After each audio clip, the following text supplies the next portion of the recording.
বলো তো? এই তোমাকে না সত্যি আর পারা যায় না।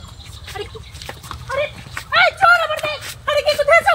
এই চোর দাঁড়াও, আরে আমার ব্যাগ, এই দাঁড়াও। আমার ব্যাগ নেই, আমি ইচ্ছা করে দিয়েছি, তোমরা কিছুটা বুঝতে পারছো? আর ভাই এই শটটা করে দিবে না ভাই, প্লিজ।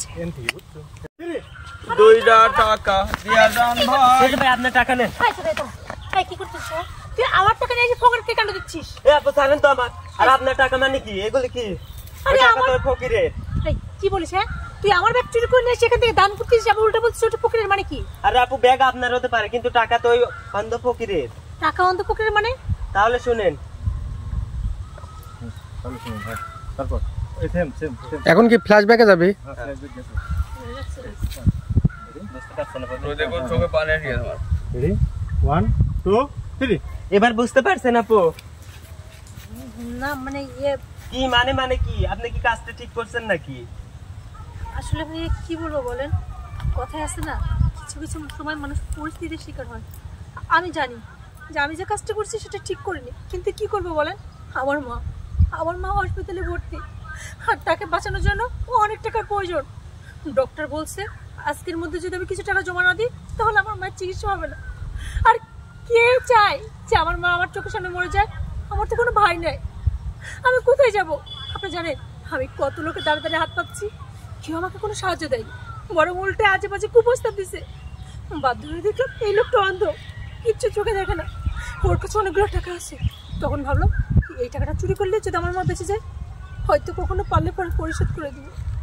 আসলে আপু আমি বুঝতে পারিনি, আর আপনি যেভাবে টাকা চুরি করছেন, যে কেউ দেখলে এরকম করবে, আপনাকে ধরবে। আপু আমাকে মাফ করে দেন। না না ভাইজান, ভুল তো আপনার নেই, ভুল তো আমার, কারণ আমি যেটা করছি জেনে শুনে অন্যায় করছি, কিন্তু বাধ্য হয়ে তো করছি। আচ্ছা ঠিক আছে আপু, আমার বাবার অনেক টাকা আছে, চলেন আমি আপনাকে টাকা দিব, আর ফকিরের টাকা ফকিরের কাছে থাক। ভাইয়া সত্যি বলছেন তো? হ্যাঁ, আমার মা চিকিৎসার জন্য টাকা দিবে? হ্যাঁ আপু, যত টাকা লাগে আমি দিব, সমস্যা নাই। আমার মা বেঁচে যাবে তো? হ্যাঁ ইনশাল্লাহ বেঁচে যাবে, চলেন। আচ্ছা, কিন্তু আমি তো অন্যায় করছি, ওর কাছে ক্ষমা চাইনি। আচ্ছা ঠিক আছে। এই যে শুনেন না, আসলে দেখেন আপনাদের চোখে দেখতে পান না, আমার মায়ের চিকিৎসার জন্য টাকা দরকার হচ্ছিল, তাই আমি টাকাটা না চুরি করে ফেলছি, ভুল করছি, প্লিজ মাফ করে দিয়েন। আচ্ছা ঠিক আছে ভাই, আপনি থাকেন। হ্যাঁ ভাইয়া, চলেন চলেন না, আমাকে টাকা দিলে আমার মা বেঁচে যাবে। আচ্ছা ঠিক আছে চলেন। 2টা টাকা দিয়া যান ভাই, কানা খোরাবো বারে, ডাল ভাত খামো দোপারে। দুপারে খেয়েছে কি হয়েছে আপনারা? খেয়েছে টাকার কথা না করে ফকিরের সৎমা চিন্তা। অসুস্থ, হসপিটালে ভর্তি আছে, মানে আপন মার জন্য তোমার বাবা আসছে। তো হয়েছে কি, সৎমা মাঝে মাঝে আমাকে যে আম্মু আম্মু করে ডাকতো, আমি ভয় পড়ে গেছি। যাই হোক, সৎমা হোক যাই হোক, বিষয়টা হচ্ছে ওই সৎমা যদি মরে যায় আমার মা ঝগড়া করবে কার সাথে, ওর জন্য আমি ওকে বাঁচানোর জন্য টাকা দিয়েছি। আমি কথা বলতে